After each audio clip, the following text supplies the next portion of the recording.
جوه اوضه العمليات. الطفل اول ما بيتولد احنا بالنسبه لنا في حاجات احنا بناخد بالنا منها محدش هياخد باله منها، ان الطفل ده لازم ياخد نفسه خلال دقيقه، والطفل لو ما خدش نفسه واتاخر ان حد يسعفه ده هيعمل له نقص اكسجين ياثر عليه مدى حياته.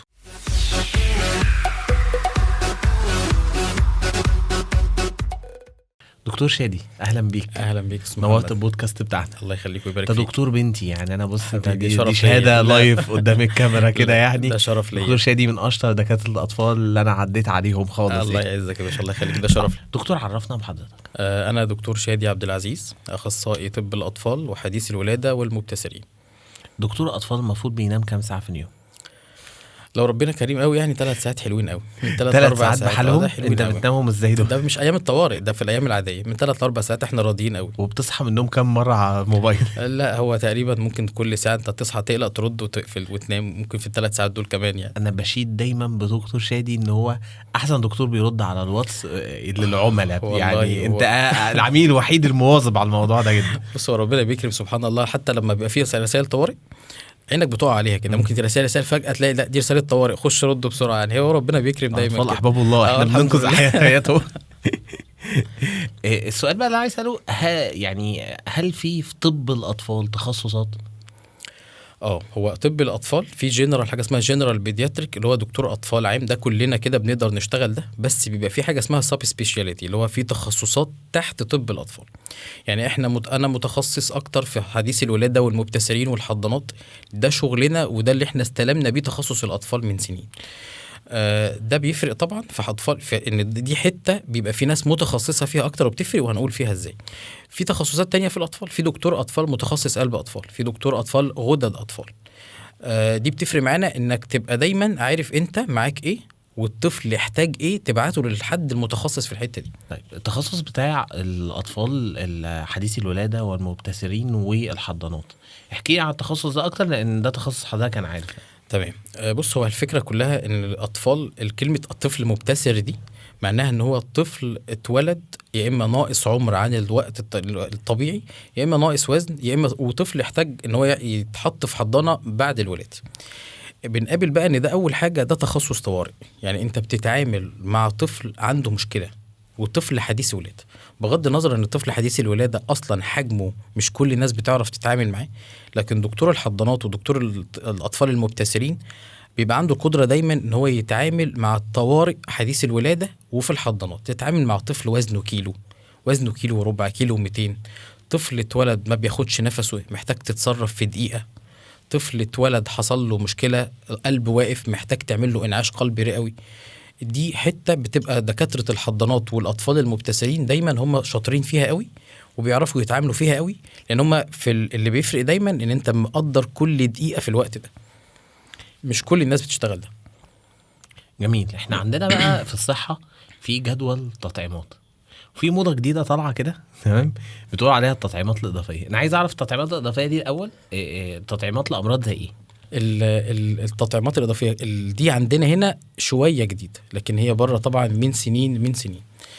زي ما اتعلمنا كده في الكورونا، كان العالم كله مستني تطعيم الكورونا عشان خايف لا يجي كورونا او خايف من مضاعفات الكورونا. هي نفس الفكره اللي الناس فهمتها دي عندنا في الاطفال في امراض كتير جدا. طيب امراض زي ايه؟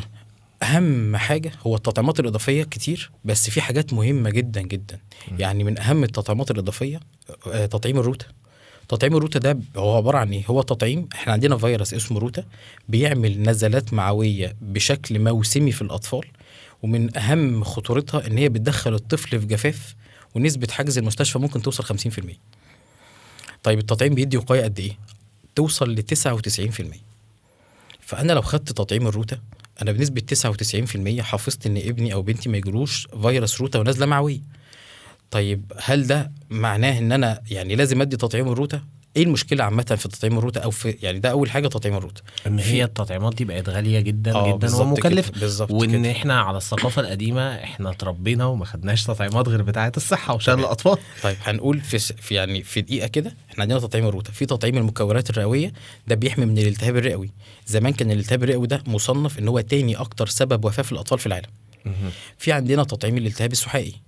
الالتهاب السحائي من الحاجات الخطره جدا اللي هي دلوقتي الحمد لله ممكن تبتدي تتاخد في سن المدارس، بس انت عندك مشكله في الطفل اللي قبل ما يخش كيجي او مدرسه، ده عرضه ان هو يجي له التهاب سحائي. التهاب سحائي حاجه خطر جدا. من اخطر الحاجات برضو التهاب الكبد الوبائي.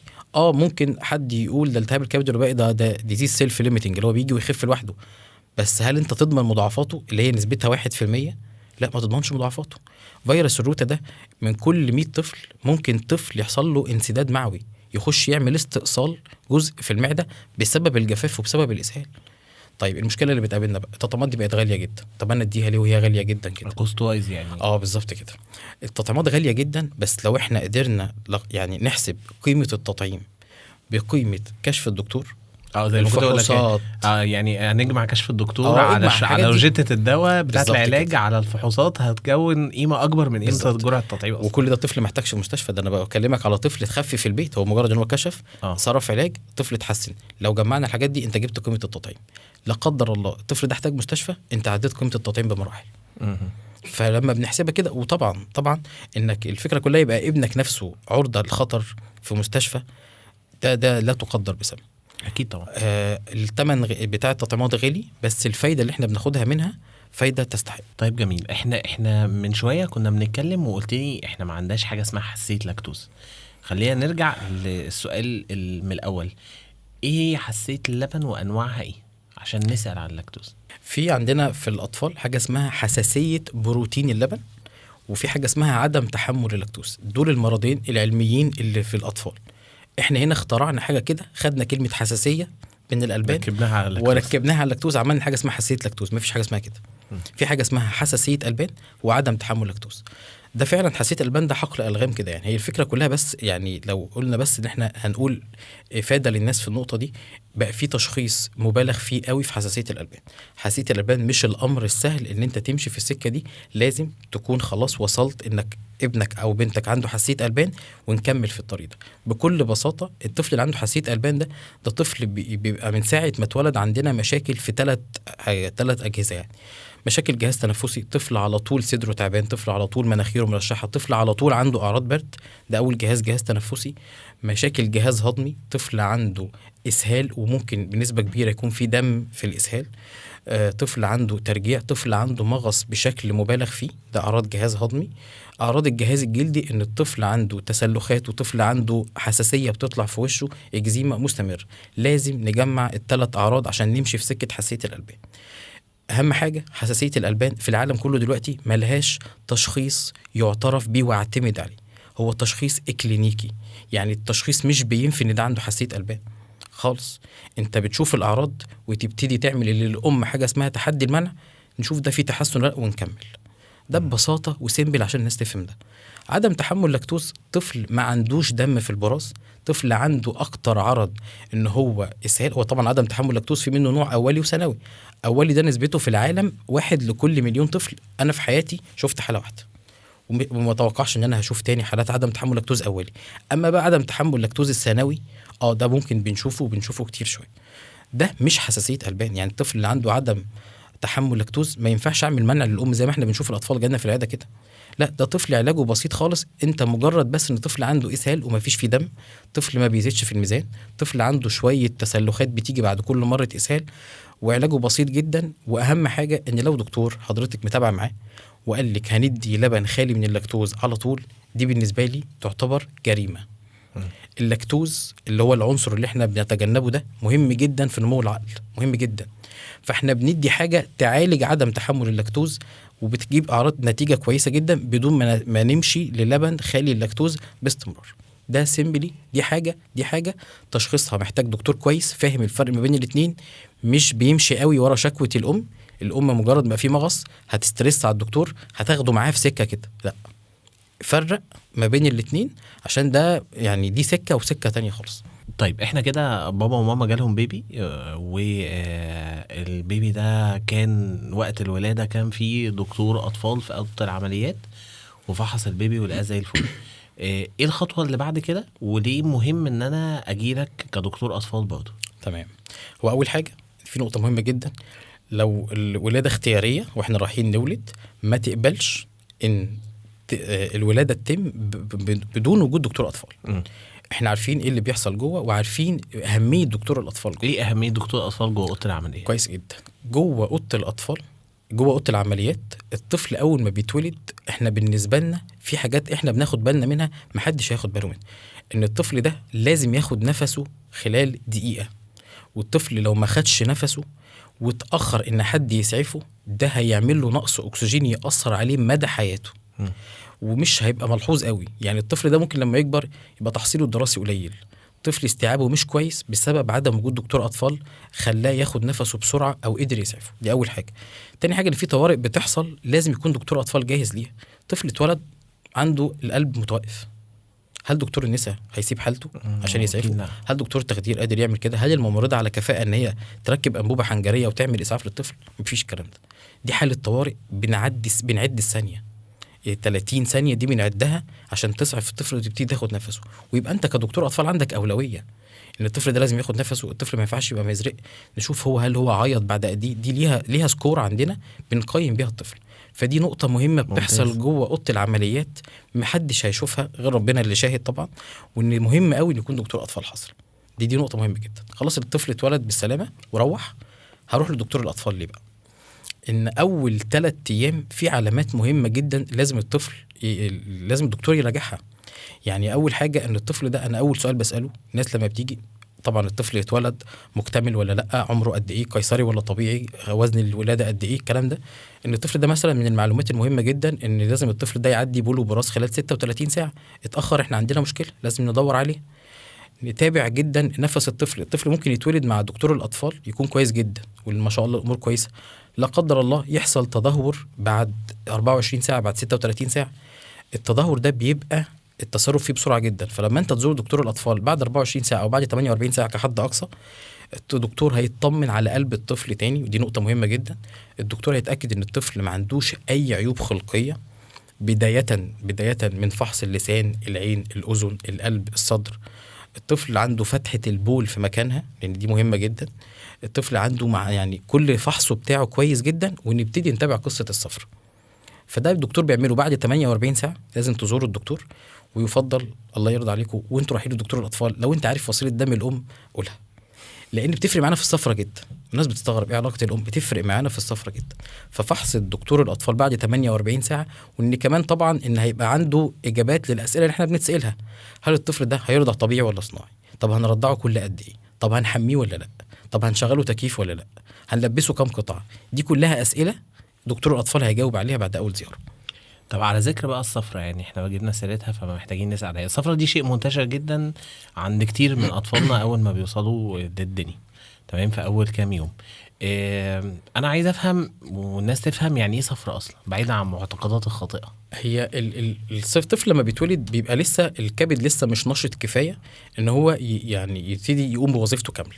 ففي أنواع صفرة كتير جدا. في صفرة فسيولوجية عادية جدا، دي بتيجي أكتر من 70% من الأطفال ومش بتحتاج علاج. بيبقى صفرة بسيطة بتتحسن خلال 3 أو 5 أيام، مجرد إن الطفل يكون بيرضع كويس بس، وما بتسيبش أثر للطفل ولا أي مشاكل خالص.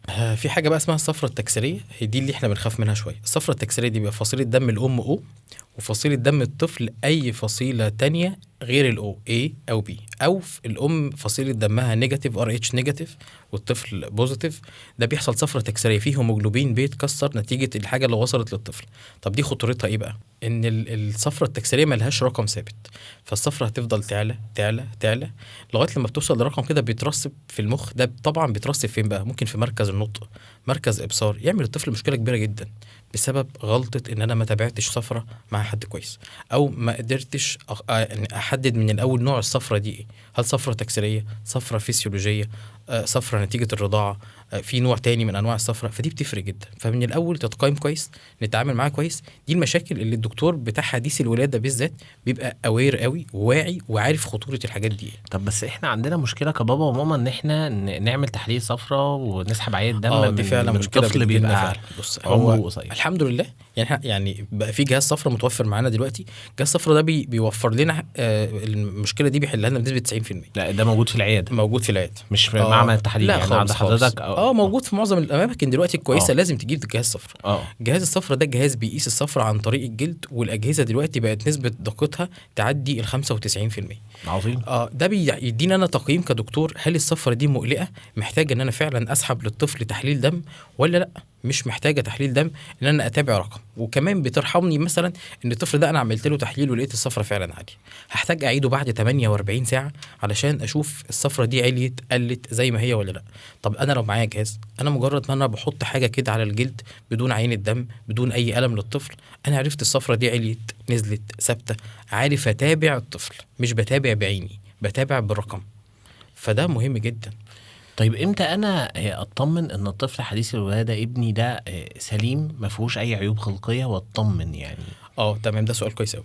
هو اهم حاجه ان احنا بعد ما بنزور الدكتور في اول 48 ساعه العيوب الخلقيه الواضحه الكبيره بيبقى استبعدها. ان الطفل نفسه كويس، ان الرئه مكتمله والطفل بياخد نفسه مرتاح، ان الطفل بيبلع كويس، الطفل بيتبرص كويس، بيعمل بول كويس، الحاجات الحيويه بتاعته، العلامات الحيويه كويس قوي. نيجي بقى لأهم حاجة، ان هو فحص القلب. فحص القلب بقى ده من الحاجات اللي بس بنقول للناس معلومة مهمة كده، مش معنى انك جيت لي بعد 48 ساعة او بعد 3 ايام وانا سمعت القلب وطمنتك ان الطفل قلبه كويس ان احنا كده فري. لازم اول 45 يوم نزور الدكتور مرتين او 3، نسمع الطفل بعد يومين، بعد اسبوعين، عند شهر، شهر ونص. طب ليه؟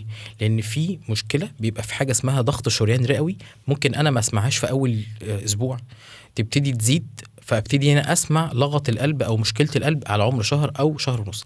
عدينا شهر ونص ما عندناش مشكله في القلب، كده فحص الطفل باذن الله سليم تماما، ما عندناش اي مشكله. طب معلش عشان الموضوع ده يعني هو الطب تقدم واكتشفتوا علاج لادوار البرد المتكرره، عشان يعني العيال وبنتي والعيال ما بيحقوش يخفوا من دور البرد، لما يستلموا دور برد تاني يدخلوه في كحه وبعدها يرجع برد ونرجع تاني كحه. لا لسه ما فيش الكلام يعني ده لسه ما فيش لسه ما يعني. بس هي الفكره كلها بس ان احنا يعني احنا ليه عيالنا كده؟ أيوة بالظبط يعني كده. هي الفكره كلها هي فينا ولا في الجو ولا في الاكل ولا في هي عوامل كتير، بس هي فكره. انا برضو شايف ان الموضوع سلوكيات بسيطه خالص. الاطفال دايما الناس عارفه كده ان الطفل طول ما هو في البيت في جو بيئي كويس، محافظين على نظافه المكان، على تهويه المكان زي زمان كده، الدنيا بتبقى كويسه. بتبتدي مشاكلنا ان الطفل ده بيبتدي ينزل يخرج بشكل يومي دوري للحضانه مثلا، او بيخرج بشكل يومي لاي مكان. الطفل ده بيختلط عدوى الجهاز التنفسي في الاطفال دي اشهر عدوى. فاحنا لو بكل بساطه لو الطفل ده انا مديله تطعيماته، بهتم بتغذيته التغذيه السليمه العاديه الكويسه، الطفل ده بديله الفيتامينات اللازمه لو عندنا مشكله، وبديله الفيتامينات اللازمه اللي هو زي فيتامين د اللي هو من اول يوم في العمر، اللي ممكن يديه لحد ادنى لغايه سنتين، اللي ممكن الناس بتفوته كتير، ده من الحاجات المهمه في المناعه جدا. لو الطفل واخد تطعيماته واخد الفيتامينات اللازمه بتاعته، فاضل له حاجه واحده بس، اللي هو لما يجي دور برد بسيط ما ينزلش الحضانه، يقعد في البيت. ده بيفرق بنسبه 90%. لكن اللي احنا بنشوفه بسبب ظروف حياتنا، لا الطفل عنده برد نزل، الطفل ده عدا خمس اطفال دول عادوا 10، بقى في ميكروب.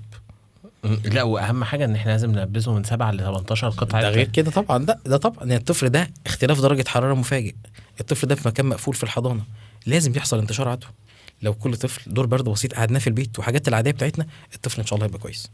طب على ذكر بقى الكلام ده، انا عايز اعرف ايه رايك في التربيه الايجابيه، خصوصا ان احنا كلنا اتربينا بالشبشب عادي، اتربينا يعني والله بص، ما فيش حاجه. التربيه الايجابيه دي بتجيلك كتير في العياده، بس انا ما بعرفش اجاوب، بس هجاوب يعني. هي الفكره كلها، ما بحبش انا الحاجات اللي هي بتخرج بره عاداتنا قوي دي، يعني بره عاداتنا قوي نروح في حته بعيده كده، انا مش من الناس دي خالص.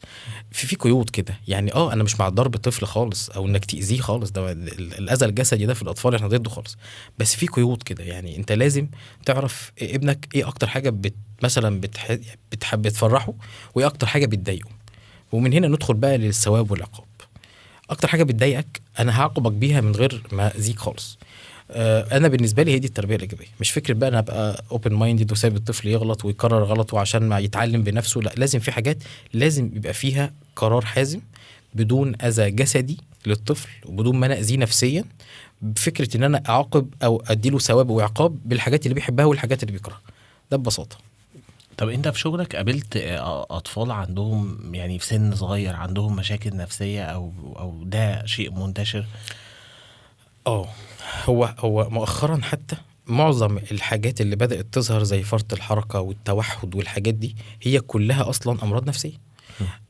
جزء منها للأسف معانا إن الطفل ده إحنا عازلينه، عاملين له حاجة اسمها حرمان بيئي. الطفل ده قاعد محبوس وأنا مش عايزه يتشقى، ودي مشكلة كبيرة جدا. يعني أنا الطفل ده أنا عايزه قاعد مربع إيده بيسمع الأوامر. مفيش طفل كده، ده طفل عنده مشكلة. الطفل طبيعي إن هو يتشقى ويتحرك ويعمل ويستكشف ويكسر ونجيب ونغير، ده طبيعي للطفل. الطفل بقى انت عايزه قاعد مربع ايده ده ويسمع الكلام، لا ده انت ممكن، يعني انا بقول دايما الام كده، ده حضرتك تعمليه مع جوزك مش مع ابنك. لكن الطفل سيبيه يتحرك، سيبيه يطلع وينزل ويكسر ويعمل، لازم يعمل كده.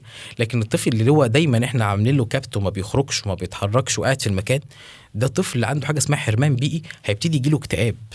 الطفل اللي انت بتسكته بالموبايل ده هيجيله اكتئاب، ده هيحصل له مشكله. ما تسكتش طفل موبايل، ما تحطوش قدام التلفزيون 24 ساعه عشان يسكت، ده هيجيله اكتئاب، ده هيبقى عنده مشكله، هيبقى عنده مشكله في التواصل قويه جدا.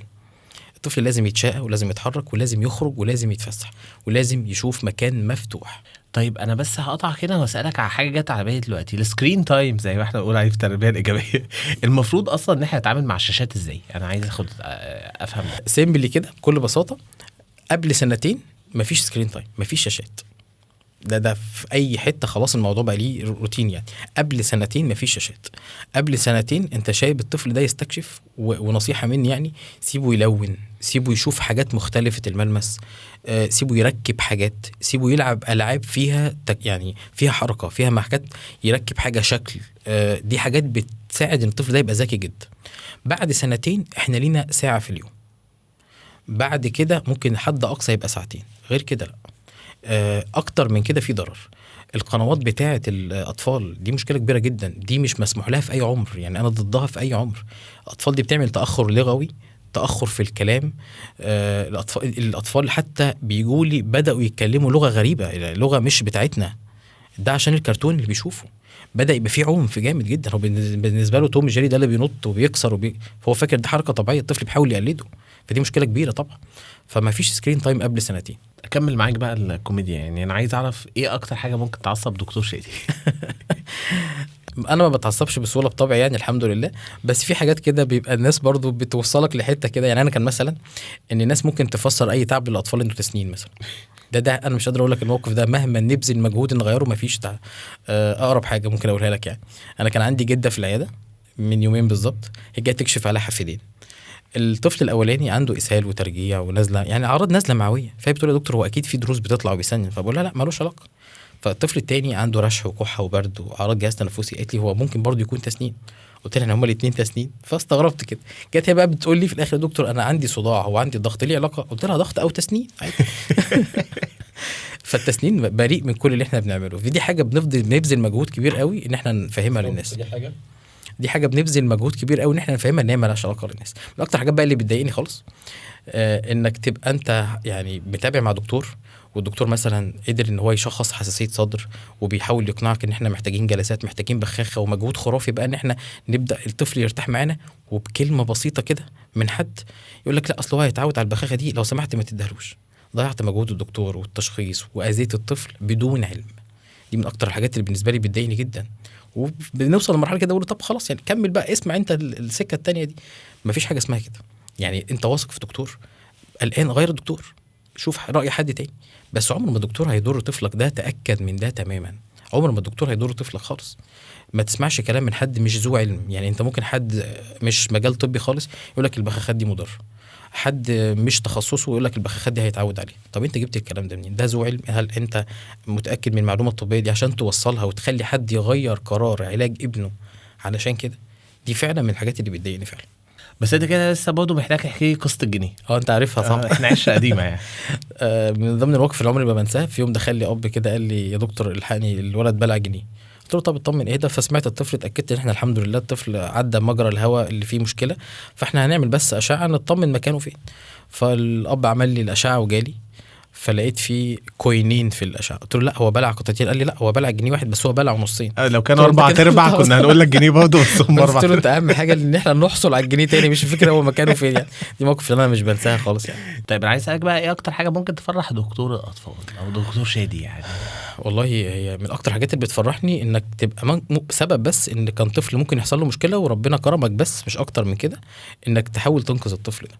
موقفين مثلا يعني، في موقف اللي هو جالي في يوم اخر حاله معايا في العياده، ده قريب جدا، حتى كنا اعلنا عن حاجه توعيه للناس في كده.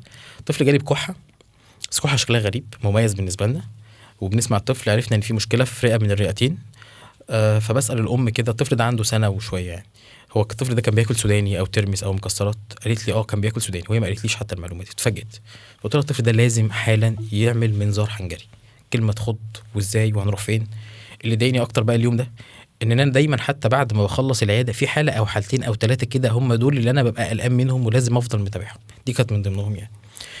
طفل راح مكان فيه زحمه وفيه استقبال وفيه طوارئ، فالدكتور قال لا ده الولد كويس، الولد يروح مش محتاج حاجه. راح مكان تاني نفس الكلام.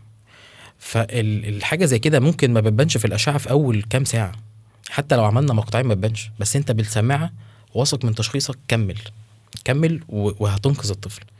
فالاب سالني قال يا دكتور الوقت بقى متاخر، اروح طيب واجي بكره تاني نسمعه؟ قلت له لا مش هتروح مكان تالت.